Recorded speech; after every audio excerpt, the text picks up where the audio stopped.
मैं आपको एक प्रभावशाली स्क्रिप्ट दे रहा हूं जिसे सुनने या पढ़ने वाला तुरंत कनेक्ट कर पाए और समझ पाए कि ऐसी पढ़ाई कैसे करनी है जिससे चीजें दिमाग में सीधे बैठ जाएं। दोस्तों, पढ़ाई हर किसी की जिंदगी का हिस्सा है। कोई एग्जाम की तैयारी करता है, कोई नौकरी की, कोई अपनी स्किल को और मजबूत बनाने के लिए। लेकिन अक्सर हम शिकायत करते हैं, यार, मैंने घंटों पढ़ा पर याद ही नहीं रहा। असल में याददाश्त कोई जादू नहीं है, यह दिमाग के इस्तेमाल करने का तरीका है। अगर सही तरीके से पढ़ाई करो तो सच में एक बार पढ़ोगे तो दिमाग में हमेशा के लिए छप जाएगा। अब सवाल है, कैसे? आइए इसे 7 पॉइंट्स में समझते हैं। सिर्फ शब्द मत पढ़ो, उसे तस्वीरों में बदलो। मान लो आपको पानी का सूत्र H2O याद करना है, तो सोचो, दो छोटे बच्चे हाइड्रोजन, एक बड़े इंसान ऑक्सीजन के साथ खड़े हैं। ये इमेज आपके दिमाग में बैठ जाएगी।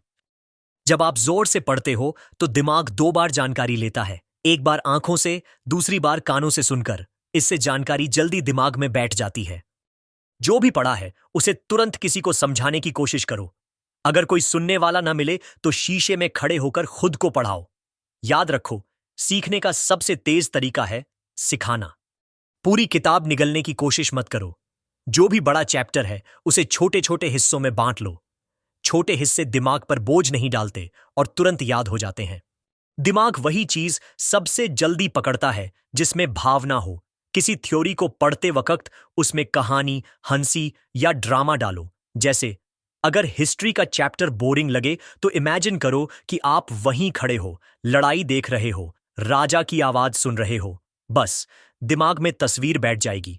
याददाश्त को पक्का करने का सबसे पक्का तरीका है बार बार दोहराना, लेकिन लगातार रट्टा नहीं, बल्कि एक बार आज पढ़ो, एक बार 24 घंटे बाद, एक बार 1 हफ्ते बाद, एक बार 1 महीने बाद। इससे जानकारी शॉर्ट टर्म से लॉन्ग टर्म मेमोरी में चली जाती है।